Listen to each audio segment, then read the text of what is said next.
my channel. My name's Vicky and this is my part of the internet where I get to talk about books and journaling and crafting and all things that I love. So I'd love you to join me and we'll go through a TBR this month. So we're in April now. Just a quick one, if you like what you see then please feel free to like, subscribe, do all the YouTubey things, and yeah, join me on my journey of reading and crafting my crocheted book blanket. More information for that could be found in the description box below. So without further ado, let's go and have a look at my TBR for April. My god, I can't believe it's April already. I mean, where is the year going?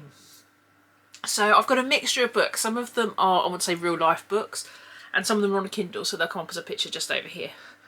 But yeah, without further ado, it's a very mixed pile because I bought some books and then some of them I bought in January and I literally haven't got round to reading them yet. So I'm trying to get to the point where the end of the year I could go through my bought books and be able to say that I've read all the books that I bought or gifted.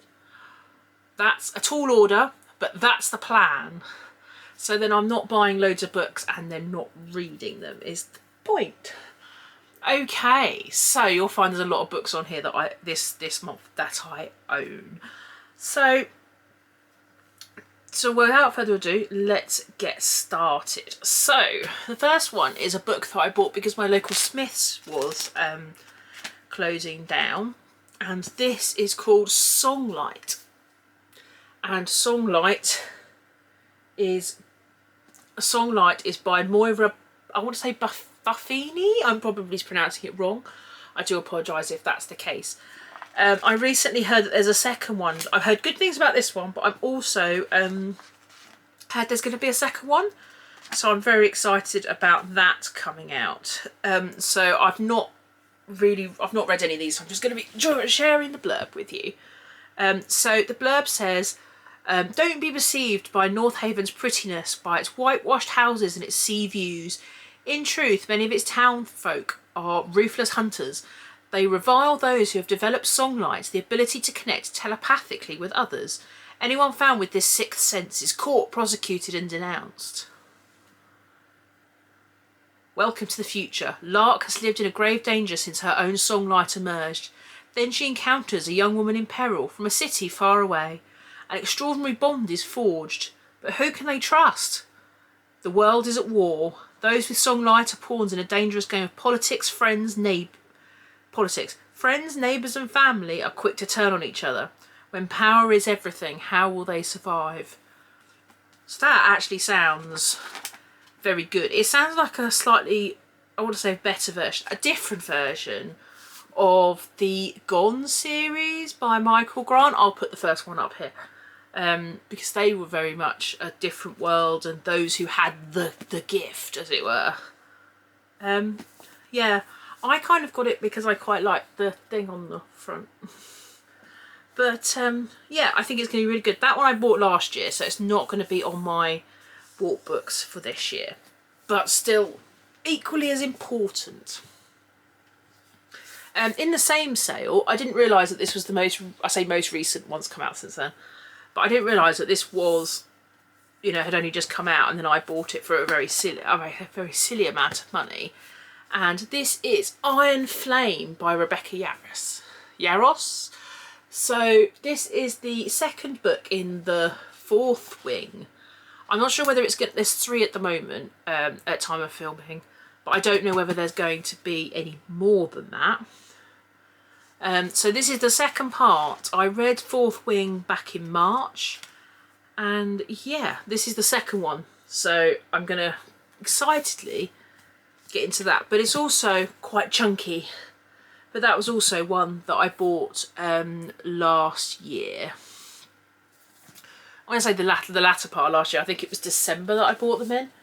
So the last one that I want to read that I bought last year, this was like November time.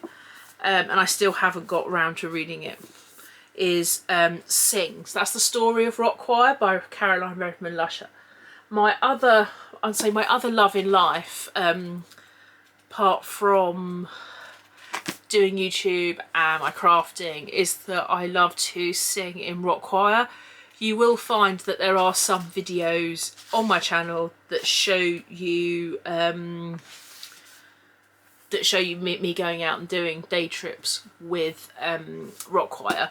I joined rock choir mainly because I saw a documentary that was about 10 I would say about 10 years ago, it's probably now nearly 20, called The Choir That Rocked.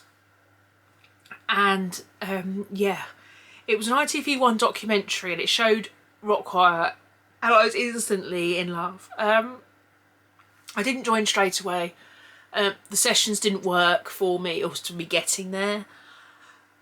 So I didn't join straight away, but the moment that I could, I did. I was just like, I need to do this and I need to do this now, and I've never looked back since. That was 10 years ago.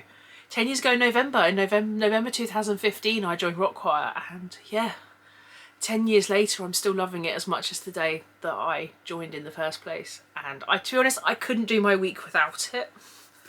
So yeah, so that's another book that's from last year. So those I bought last year and I just want to start reading them. So then carrying on the theme, in January I bought the Starlight Heir.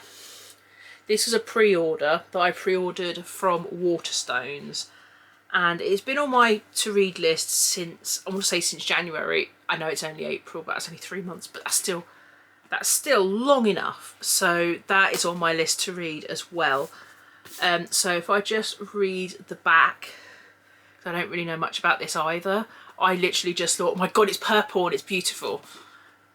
Yeah, I don't judge books by its cover. Well, I do at the moment, because at the moment I'm trying to do up a yarn stash by making a crochet blanket. So a lot of books are being judged by their cover. But part of the rules is that I can't read something that I would not read under any circumstances just because of the colour of the cover. It's got to be something that I would read anyway. So back to the book. So when an invitation to King Zarek's palace arrives at Syria Salb's forge, she thinks it's a mistake. Nobles might seek her skills as a bladesmith, but she has no qualifications as a potential bride for the crown prince. Still, she accepts the summons, if only to see the framed capital city her mother adored. The royal court is nothing she could have imagined, and it's fraught with danger. It's not the crown prince, but his impossibly handsome, illegitimate brother Roshan, who captures her interest. The invitation isn't a quest to find a bride, but a hunt for the Starkeeper, a girl rumoured to hold the power of the stars in her blood, and across the city, unrest brews between the nobles and the rebel Matilia. When the rebels attack, Syria and Roshan find themselves on the run, trying to deny their attraction. But Roshan is guarding secrets of his own, and with no control over the power stirring within her, Syria has drawn the attention of a dark god, and a mortal whose interest might be the biggest threat of all. So that sounds quite exciting. It was that and the cover, wasn't just the cover. But yeah, so that's another one that I'm really, really excited about as well. So that's the Starlight. And then this book I got for my birthday. We're going to see a recurring theme coming on here. Whether I will read it in April, I don't know, because the Iron Flame is huge. And I had to do it. I wasn't going to do it because I've got both of the others in paperback. But look at the beautiful end papers. They are beautiful. They are absolutely amazing. And you get them at both ends. And I was drawn in. I had a good deal and I was drawn in. So yeah, so basically this is the third book in the Rebecca Yarros series, which starts with Fourth Wing, and this one is called Onyx Storm. So the only thing it says on the back is, I will not die today, crossed out, I will save him. So I've not read I've started reading Fourth Wing, so I know I'm going to love it, but I've not read much further than that, so I've got not really a lot to go on. But apparently it's one of the best things since sliced bread. I'm hearing all over YouTube and socials and friends at work.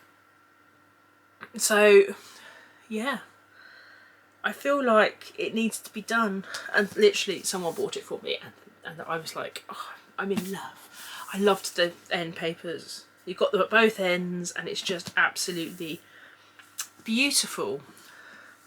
So other books that I want to read, I know this pile, The pile is always too long. We know the pile is always going to be too long.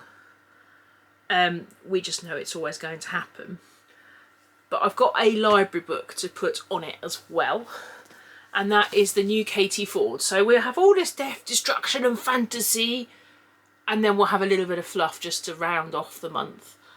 So this is her new, so Katie Ford's new one, From London with Love. And yeah, it's 1968 and it's cold when Felicity arrives in London to stay with her mother, improve her English and do a secretarial course. Oh, this looks like it'll be quite fun. Because it's, although it's Katie Ford, it's a little bit fluff, but it's also back in 1968 she's learned to be a typist. I feel like that could be quite interesting.